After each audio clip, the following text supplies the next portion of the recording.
Guys, apa kabar? Salam investasi. Biasanya seseorang kalau mau mulai suatu investasi, mungkin dia berpikir saham apa ya yang harus dibeli, saham apa yang harus dikoleksi, supaya investasinya itu baik, supaya hasilnya itu baik. Yang kedua adalah biasanya timbul di pikirannya itu berapa harganya ya yang cocok untuk dibeli saham itu. Di harga berapa saham itu harus dibeli. Nah, dua pertanyaan ini coba kita mulai untuk elaborasi sekarang ini ya, supaya kita bisa dapat saham yang tepat, kemudian juga harga yang tepat, sehingga nantinya hasil investasi kita akan maksimal. Itu kan tujuannya.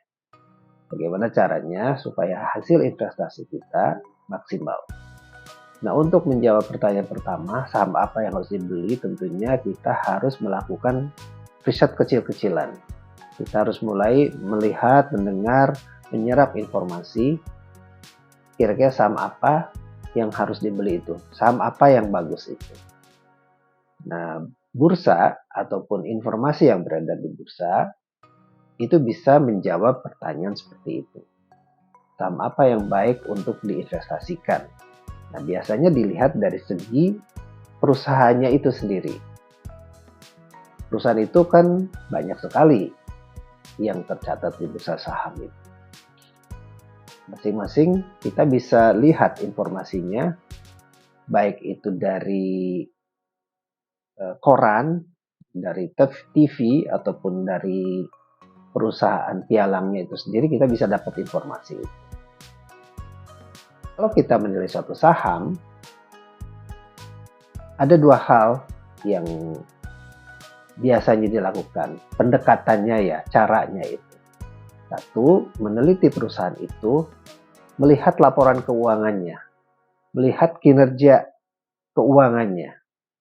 Dari laporan keuangan itu bisa kita lihat misalnya berapa pertumbuhan labanya, berapa pertumbuhan pendapatannya, berapa earning per sahamnya, berapa nilai buku perusahaan itu. Nah, itulah biasanya informasi itu bisa kita dapat dari laporan keuangannya. Ya. Tapi pertanyaan selanjutnya adalah di harga berapa ya harga saham yang harus kita beli di perusahaan-perusahaan tersebut. Nah, untuk mengetahui di harga berapanya atau harga berapanya yang tepat untuk kita beli di perusahaan tersebut, kita menggunakan catatan harga yang ada di bursa mengenai kinerja harga dari perusahaan tersebut, yaitu munculnya dalam bentuk chart yang seperti ini ya, chart seperti ini. Sebab gini, kita sudah menentukan satu perusahaan misalnya yang mau kita beli adalah Astra International, tapi tentunya kita harus menentukan juga di harga berapa, waktu yang tepat untuk membeli Astra itu di harga berapa. Nah, misalnya dari chart ini kita bisa lihat bahwa tahun yang lalu Astra itu harganya di harga 7.000 misalnya di sini di setahun yang lalu. Kalau kita beli di harga ini di waktu yang tahun yang lalu, tentunya kita akan kurang mendapatkan satu hasil yang baik. Karena apa? Karena di harga 7.000 ini ternyata Astra ini turun. Saat ini di harga 6.000-an di sini ya. Jadi artinya kita sudah menentukan sahamnya dengan menggunakan pendekatan fundamental analysis dengan riset yang kita lakukan secara kecil-kecilan tersebut. Tapi juga kita harus menentukan timingnya yang tepat, waktunya yang tepat, harganya yang tepat. Makanya dua cara tersebut, nah ini yang analisa yang menggunakan kapan waktunya yang tepat, di harga berapa yang tepat itu harganya, itu yang namanya technical analysis. Jadi kalau kita mau mulai suatu saham, mau mulai suatu investasi, lakukanlah dua pendekatan tersebut. mengenali perusahaannya dengan menggunakan fundamental analysis dan menggunakan pendekatan technical analysis untuk menentukan kapan belinya. Dengan menggunakan kedua hal tersebut, kita akan bisa memaksimalkan keuntungan ataupun capital gain yang bisa kita dapat di satu saham tersebut. Ini contohnya Astra International yang tadi disebutkan. Kita setahun yang lalu membeli harga Astra ini di harga 7.000. Dan sekarang pada saat hari ini kita melihat bahwa Astra itu harganya 6.500-an.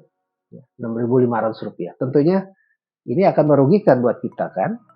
7.000 tahun yang lalu, harga sekarang adalah 6.500. Turun malah sahamnya. Bagaimana untuk mengatasi hal itu? Ya kita menggunakan menggunakan cara technical analysisnya, timingnya, waktunya. Kenapa kita tidak beli harga Astra ini misalnya di bulan Januari ini dengan harga terendahnya seperti ini, kemudian menjualnya di harga hari ini misalnya di harga 6.000. Waktu harga terendah Astra di bulan Januari itu dari 5.000-an. Kemudian hari ini harga Astra di harga 6.500-an. Tentunya sudah dapat keuntungan yang lumayan ya, hampir 25% dalam jangka waktu Januari 7 bulan seperti itu. Nah, cuman masalahnya adalah bagaimana kita bisa tahu bahwa harga Astra ini cocok untuk kita beli pada saat ini. Bagaimana kita bisa tahu bahwa harga saham Astra ini merupakan harga terendah misalnya yang bisa kita beli pada saat ini. Nah, untuk itulah peran daripada analisa chart ini sangat penting sekali. Sebab bisa terlihat di indikator-indikator saham ini bahwa kapan harus beli, kapan harus jual satu saham. Gitu ya. Jadi kesimpulannya adalah gunakanlah pendekatan fundamental analysis untuk melihat satu saham itu baik atau jeleknya dari laporan keuangan yang dia sajikan. Kemudian kapan harus membelinya, gunakanlah pendekatan technical analysis untuk melihat kapan harus belinya satu saham. Jika kedua hal itu digabungkan, kita akan mendapatkan suatu hasil yang maksimal dari investasi kita. Ya, selamat berinvestasi. Bye-bye.